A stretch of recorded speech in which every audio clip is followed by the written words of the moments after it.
അടിയുറച്ച ക്രിസ്തീയ വിശ്വാസികളായിരുന്നു ബിസിനസ്സുകാരനായ സി.ജെ. റോയിയും കുടുംബവും. അതുപോലെ തന്നെ മറ്റു മതങ്ങളെ സ്നേഹിക്കുകയും ബഹുമാനിക്കുകയും ചെയ്യുകയും ചെയ്തിരുന്നു. കഴിഞ്ഞ ദിവസം അദ്ദേഹത്തിന്റെ സംസ്കാര ചടങ്ങുകൾ നിശ്ചയിച്ചപ്പോൾ എല്ലാവരും കരുതിയത് ബാംഗ്ലൂരിലെ കുടുംബക്കല്ലറയിലോ അല്ലെങ്കിൽ നാട്ടിലെ കുടുംബക്കല്ലറയിലോ മറ്റോ സംസ്കരിക്കുമെന്നാണ്.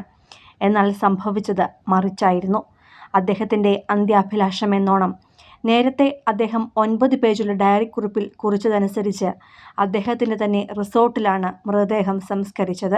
അന്ത്യനിദ്രയ്ക്കായി റോയ് മുൻകൂട്ടി തിരഞ്ഞെടുത്തത് സ്വന്തം റിസോർട്ട് തന്നെയായിരുന്നു. ബംഗളൂരുവിലെ ബന്നാർഘട്ട റോഡിലുള്ള കോൺഫിഡന്റ് ഗ്രൂപ്പിന്റെ നേച്ചേഴ്സ് ലക്ഷറിയിലായിരുന്നു സംസ്കാര ചടങ്ങുകളെല്ലാം നടന്നത്. രാവിലെ 10 മുതൽ ഉച്ചയ്ക്ക് 2 മണിവരെ റോയിയുടെ പ്രിയപ്പെട്ട നേച്ചേഴ്സ് ലക്ഷറി കാസ്കേഡിൽ പൊതുദർശനം ഒരുക്കിയിരുന്നു. നാട്ടുകാരും വ്യവസായ പ്രമുഖരും സിനിമാ പ്രവർത്തകരുമടക്കം ആയിരക്കണക്കിന് ആളുകൾ റോയിക്ക് അന്ത്യാഞ്ജലി അർപ്പിക്കുവാൻ ഇവിടേക്ക് എത്തുകയും ചെയ്തിരുന്നു. ശേഷമാണ് പള്ളിയിലേക്ക് കൊണ്ടുപോയത്. ഉച്ചയ്ക്ക് 2:30 കാൽക്കരെ സെന്റ് ജോസഫ്സ് പള്ളിയിലെത്തി സംസ്കാര ശുശ്രൂഷ നടത്തുകയും പിന്നാലെ റിസോർട്ടിലേക്ക് തന്നെ തിരികെ എത്തിച്ച് സംസ്കാര ചടങ്ങുകൾ പൂർത്തിയാക്കുകയുമായിരുന്നു. നേച്ചേഴ്സ് ലക്ഷറിയിൽ വികാര നിർഭരമായ രംഗങ്ങളായിരുന്നു പൊതുദർശനത്തിനിടെ കണ്ടത്.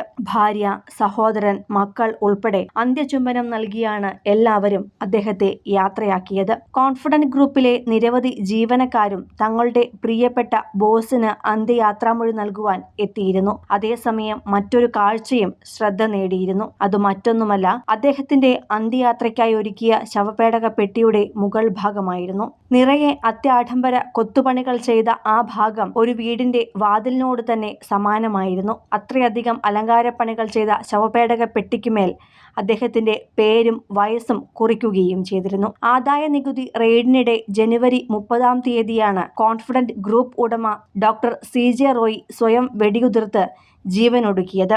തൊട്ടടുത്ത ദിവസം അദ്ദേഹത്തിന്റെ സംസ്കാരവും നിശ്ചയിച്ചിരുന്നു. എന്നാൽ വിദേശത്തുള്ള പ്രിയപ്പെട്ടവർക്ക് അവസാന നോക്കു കാണുവാൻ ആ സമയമാകുമ്പോഴേക്കും എത്താൻ സാധിക്കില്ല എന്ന് മനസ്സിലായതോടെയാണ് സംസ്കാരം തൊട്ടടുത്ത ദിവസത്തേക്ക് മാറ്റിവെച്ചത്.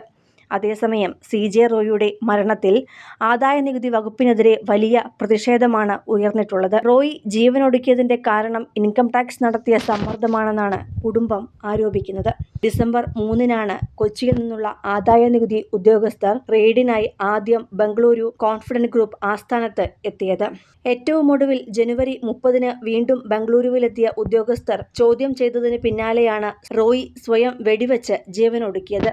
അതിനിടെ ജനുവരി 30-ന് രാവിലെ 11 മണിയോടെ റെയ്ഡ് പ്രശ്നമാകുന്നുവെന്ന് വ്യക്തമാക്കി ടു മച്ച് ട്രബിൾ എന്ന് വിദേശത്തുള്ള സഹോദരൻ ബാബുവിന് സി.ജെ. റോയ് സന്ദേശം അയച്ചതായും വിവരമുണ്ട്. ഇതിന് പിന്നാലെയാണ് വൈകിട്ടോടെ റോയ് ജീവനൊടുക്കിയത്. ഇതോടൊപ്പം തന്നെ 9 പേജോളമുള്ള അദ്ദേഹത്തിന്റെ ആത്മഹത്യാക്കുറിപ്പും പോലീസ് കണ്ടെടുത്തിട്ടുണ്ട്.